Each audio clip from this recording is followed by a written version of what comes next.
اور یہ لڑکتے چلے جاتے اور صف بھی جاتی۔ اس زمانے کے طالب علموں کی طرح انہیں بھی محلے کے گھروں سے روٹی مانگ کر لانا پڑتی تھی۔ دن اور گھر بندھے ہوئے تھے۔ انہی گھروں میں سے ایک گھر مولوی عبد القادر صاحب کا بھی تھا۔ روٹی کے سلسلے میں جب ان کے ہاں آنا جانا ہو گیا تو نذیر احمد سے اوپر کے کام بھی لیے جانے لگے، مثلا بازار سے سودا سرف لانا، مسالہ پیسنا، لڑکی کو بہلانا۔ لڑکی بڑی ضدن تھی، ان کا کولہ توڑتی اور انہیں مارتی پیٹتی رہتی۔ ایک دفعہ مسالہ پیستے میں مرچوں کا بھرا ہوا ڈبہ چھین کر ان کے ہاتھ کچل ڈالے۔ قدرت کی ستم ظریفی دیکھیے کہ یہی لڑکی آگے چل کر مولانا کی بیوی بنی۔ مولوی نذیر احمد بڑے غیور آدمی تھے۔ سسرال والے خاصے مرفع الحال تھے، یعنی مرفع الحال مالدار تھے، مگر انہوں نے اسے گوارا نہ کیا کہ سسرال والوں کے ٹکڑوں پر پڑ رہے۔ جب ان کی شادی ہوئی تو غالباً 15 روپے کے ملازم تھے۔ اسی میں الگ ایک کھنڈلا لے کر رہتے تھے۔ کھنڈلا کہتے ہیں وہ چھوٹا سا ایک کمرہ نما گھر، مطلب ایک کمرے کا گھر، تو اس کو کہتے تھے کھنڈلا۔ میں نے بڑی بوڑھیوں سے سنا ہے کہ ان کے گھر میں صرف ایک ٹوٹی ہوئی جوتی تھی۔ کبھی بیوی ان لتروں کو ہلکا لیتی، کبھی میاں، یعنی کبھی بیوی پہن لیتی، کبھی میاں پہن لیتے، یعنی ایک ہی جوڑی جوتی تھی۔ دلی کالج سے فارغ التحصیل ہونے کے بعد انہیں کوئی سرکاری ملازمت نہ ملی تو سخت برہم ہوئے۔ پرنسپل سے جا کر ایک دن بولے، مجھے سرکاری ملازمت اگر نہیں دی گئی تو اوپروں کی ڈنڈی کھولوں گا اور اس پر دلی کالج کی سند لگا دوں گا۔ مگر اس کی نوبت نہیں آئی، انہیں ملازمت مل گئی۔ اوپروں مطلب وہ جو گائے کے جو گوبر سے جو بناتے ہیں نا جلانے کے لیے، گول گول سی وہ روٹی نما، تو اس کو کہہ رہے ہیں کہ اس کی وہ میں دکان کھولوں گا، اس پہ دلی کالج کی جو سند مجھے ملی ہے وہ اس پہ لگا دوں گا۔ تو ایک طرح کا احتجاج مگر اس کی نوبت نہیں آئی اور انہیں ملازمت مل گئی۔ مولوی عنایت اللہ مرحوم فرماتے تھے کہ جب ہم لاہور سے دلی واپس آ رہے تھے تو ایک ہی ڈبے میں سب سوار تھے۔ سر سید احمد خان نے کسی بات کے سلسلے میں کہا، مولوی صاحب میں اس لائق بھی نہیں ہوں کہ آپ کے جوتوں کی تسمیں باندھوں۔ مولوی نذیر احمد کھڑے ہوئے اور تعظیماً 3 آداب بجا لائے۔ سر سید احمد خان عمر میں مولوی نذیر احمد سے 20-22 سال بڑے تھے اور عوام کے علاوہ انگریزی حکام میں بھی بہت معزز تھے۔ مولوی نذیر احمد بھی ان کی بڑی عزت کرتے اور دامے درمے قدمے سخنے ان کی مدد کرتے۔ دامے یعنی پیسوں سے، دامے درمے قدمے سخنے یعنی ہاتھ پاؤں سے، اور ہر طرح سے خدمت کے لیے تیار رہتے تھے۔ ایک دفعہ علی گڑھ کالج میں ایک ہندو محاسب نے لاکھوں روپے کا غبن کیا اور کالج جاری رکھنا محال ہو گیا۔ اس خبر کو سن کر مولوی نذیر احمد دلی سے علی گڑھ پہنچے اور ہر طرح کی ڈھارس بندھائی۔ بولے، اگر روپے کی ضرورت ہو تو یہ روپیہ اس وقت موجود ہے، لے لو، اور بھی دوں گا، اور اگر کسی خدمت کی ضرورت ہو تو میں حاضر ہوں۔ سر سید اس خلوص سے بے حد متاثر ہوئے۔ مولوی نذیر احمد علی گڑھ کے لیے چندہ اگاہنے کے سلسلے میں بہت کارآمد آدمی تھے۔ چندہ اگانے یعنی چندہ مانگنے کے سلسلے میں، چندہ جمع کرنا، اگانا کہتے ہیں جمع کرنے کو، بہت کارآمد آدمی تھے۔ اس لیے جہاں تک ممکن ہوتا سر سید انہیں اپنے دوروں میں ساتھ رکھتے اور ان سے تقریریں کراتے۔ نذیر احمد کی قوت تقریر کے متعلق کہا جاتا تھا کہ انگلستان کا مشہور مقرر برک بھی ان سے زیادہ مؤثر تقریر نہیں کر سکتا تھا۔ اب بھی اگلے وقتوں کے لوگ جنہوں نے مولوی صاحب کے لیکچر سنے ہیں کہتے ہیں کہ یا تو ہم نے ڈپٹی صاحب کو دیکھا یا اب اخیر میں بہادر یار جنگ مرحوم کو دیکھا کہ سامعین پر جادو سا کر دیتے اور جو کام ان سے چاہتے لے لیتے، جب چاہا انہیں ہنسا دیا اور جب چاہا ان کی جیبیں خالی کرا لی اور عورتوں کے زیور تک اتروا لیا کرتے تھے۔ یعنی تقریر میں اتنی جان تھی کہ لوگ ان کو جو جب یہ کہتے تھے چندے کے لیے تو لوگ بے دریغ جو ان کے پاس ہوتا تھا دے دیتے تھے۔ ٹھیک ہے جی۔ اچھا آگے کیا ہے جی؟ مولوی نذیر احمد عربی میں غیر معمولی استعداد رکھتے تھے۔ کئی سال سے لوگوں کا ان پر تقاضا تھا کہ قرآن مجید کا ترجمہ کرو، مگر وہ پس پیش کرتے اور کہتے کہ یہ کام ان لوگوں کا ہے جو خدمت دین میں اپنی ساری عمر صرف کر چکے ہیں۔ مگر جب پینشن لے کر وہ دلی آ گئے تو تفسیر کا ترجمہ شروع کیا اور اس سلسلے میں اکثر قرآنی آیات کا ترجمہ بھی کرنا پڑا۔ اچھا، اس سے انہیں اندازہ ہوا کہ یہ کام اتنا دشوار نہیں ہے جتنی کی طبیعت میں ہچکچاہٹ ہے۔ چنانچہ کئی مولویوں اور عالموں کے مشوروں سے انہوں نے قرآن مجید کا ترجمہ کرنا شروع کیا۔ ایک لفظ پر رد و قضا ہوتی اور بالآخر ایک رائے ہو کر ترجمہ لکھ لے جاتا۔ ترجمہ مکمل ہونے کے بعد بھی ایک نابینا جید عالم کو پڑھ کر سنایا گیا اور ایک اور عالم کو نظر ثانی کے لیے باہر بھیجا گیا۔ جب کاپیوں کی تصحیح ہوئی اور پروف دیکھے گئے تب بھی ان میں ترمیم کی گئی، اور جب تک اس کی طرف سے پورا اطمینان نہیں ہو گیا اسے شائع نہیں کیا گیا۔ اس میں 2.5 سال لگ گئے، مگر ترجمہ بھی ایسا شستہ اور رفتہ اور بامحاورہ ہوا کہ اب پچھلے 50 برس میں کوئی اور ترجمہ اس سے بہتر شائع نہیں ہو سکا۔ خود مولوی صاحب کو بھی تمام تر کتابوں میں ترجمۃ القرآن ہی پسند تھا، اور وہ فرماتے تھے کہ میں نے اور سب کتابیں دوسروں کے لیے لکھی ہیں اور یہ ترجمہ اپنے لیے کیا ہے کہ یہی تو میرا توشہ آخرت ہے۔ تو عزیز طلبہ، آپ نے پورا یہ جو سبق تھا ڈپٹی مولوی نذیر احمد کے سلسلے میں وہ تو آپ نے سن لیا۔ اب ہم اس کی جو مشق ہے سوالات اس کے وہ بھی حل کرتے ہیں۔ پہلا سوال ہے، مختصر جواب دیجیے۔ الف، مصنف نے مولوی نذیر احمد کو پہل کب اور کن حالات میں دیکھا تھا؟ تو اس کا جواب ہے کہ مصنف جب اپنے بھائیوں اور ابا کے ساتھ حیدرآباد دکن سے دہلی آئے تو مولوی نذیر احمد کو اس حال میں دیکھا کہ ایک سفید داڑھی والے بڑے میاں ایک کنٹوپ پہنے پلنگ پر بیٹھے تھے۔ جز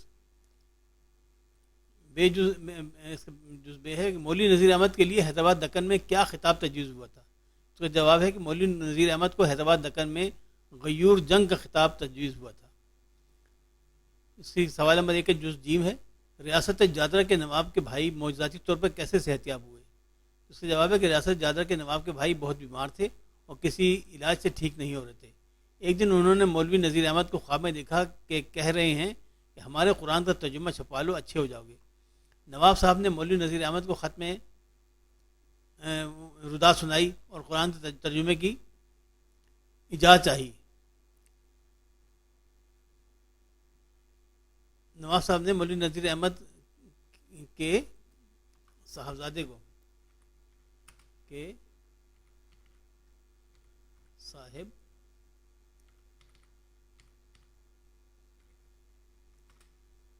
صاحبزادے کو خط میں یہ رات سنائی، قرآن کے ترجمے کی اجازت چاہی۔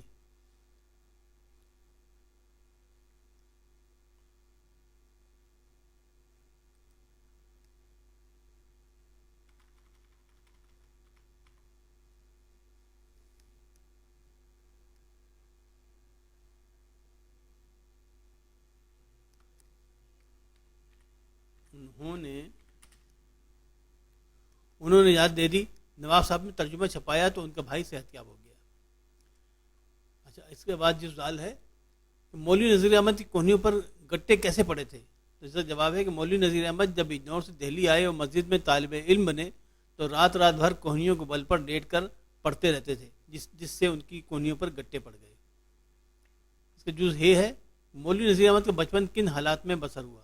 جواب ہے کہ مولوی نذیر احمد جس مسجد میں بطور طالب علم ٹھہرے تھے وہاں انہیں سخت سردی میں مسجد کی ٹاٹ کی صف میں لپٹ کر سونا پڑتا۔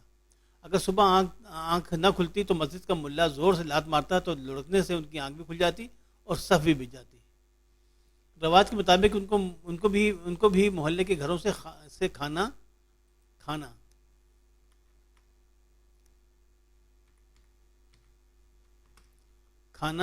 مانگ کر لانا پڑتا۔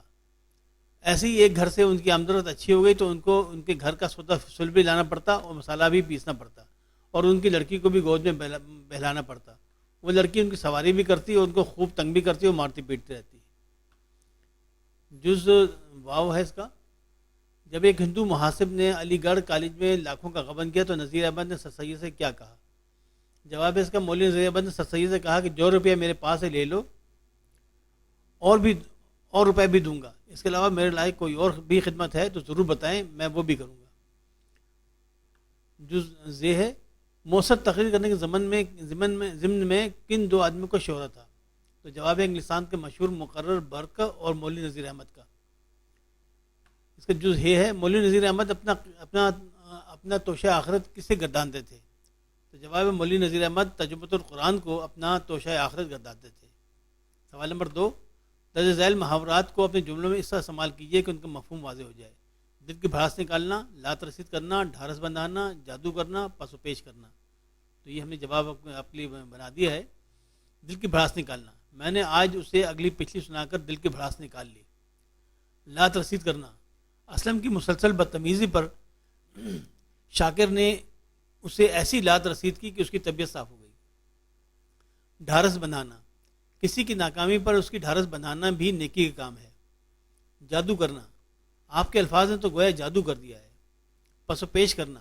اگرچہ مزاج کے خلاف تھا لیکن میرے اصرار پر بڑے پس و پیش کے بعد وہ میری بات مان گیا. سوال نمبر 3.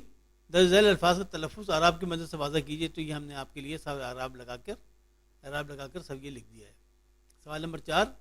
ہم رکاب و باثر میں بالترتیب ہم اور با سابقے ہیں. یعنی با سابقے ہوتے ہیں جو کسی لفظ کے شروع میں لگیں. تو یہاں با اور ہم جو ہیں یہ سابقے ہیں. ان سابقوں کی مدد سے بنے ہوئے بے شمار الفاظ اردو میں مستعمل ہیں، جیسے ہم درس، ہم دم، ہم دوش، ہم دیوار اور با ادب، باخبر، باقاعدہ، باوجود وغیرہ. آپ ان دونوں سابقوں سے 10 الفاظ بنائیے. تو یہ آپ کے لیے بنا دیا ہم نے. ہم ہے تو ہم کا جو سابقہ ہے اس کو ہم نے بنایا ہے. ہم جماعت، ہم رکاب، ہم زبان، ہم درد، ہم عصر، ہم آواز، ہم وطن، ہم عمر، ہم راہی، ہم جولی. با سابقہ اس سے ہم نے لگایا مختلف الفاظ ساتھ. تو کیا بن گیا؟ با مراد، با نصیب، با جماعت، با پردہ، با ملاحظہ، با وقار، با ذکر، با حیا، با ضمیر، با روب.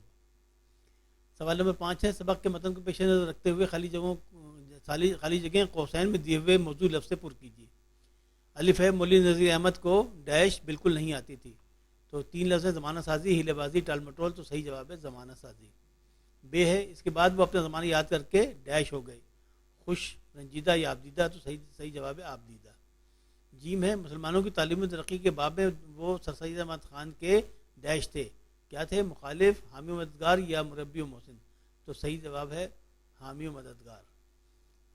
دال ہے جز. اس کا مولوی صاحب کو اپنی تمام کتابوں میں ڈیش ہی پسند تھا: ترجمہ تیسیر، مرات العروس، ترجمۃ القرآن. تو صحیح جواب کیا ہے؟ ترجمۃ القرآن. تو جناب آج آپ کا یہ سبق اور اس کا جو سوالات ہیں وہ آج مشق جو ہے وہ آج یہاں ختم ہوتی ہے. عزیز طلباء، آج یہ جو سبق تھا 12واں سبق 12ویں کلاس کا، آج یہ سبق بھی ختم ہو گیا اور اسے ہم نے مشق بھی کر لیے. تو اب اگر آپ چاہتے ہیں کہ آپ کو آئندہ کے اسباق کی فوری اطلاع ہو جائے تو آپ اس چینل کو سبسکرائب کر کے بیل کے آئیکن کو دبائیے اور آل کو سلیکٹ کر لیجیے تاکہ جو ہی نیا سبق میں لوڈ کروں فوراً آپ کو اس کی اطلاع ہو جائے. اور میں پھر آپ سے عرض کروں گا کہ آپ اس کے بارے میں اپنے دوسرے دوستوں کو بھی بتائیے تاکہ ہم جو محنت کر رہے ہیں اس کا فائدہ ملک کے تمام بچوں کو پہنچنا چاہیے. تو آنے سبق تک کے لیے اجازت چاہتا ہوں. اللہ حافظ. ناصر فی امان اللہ.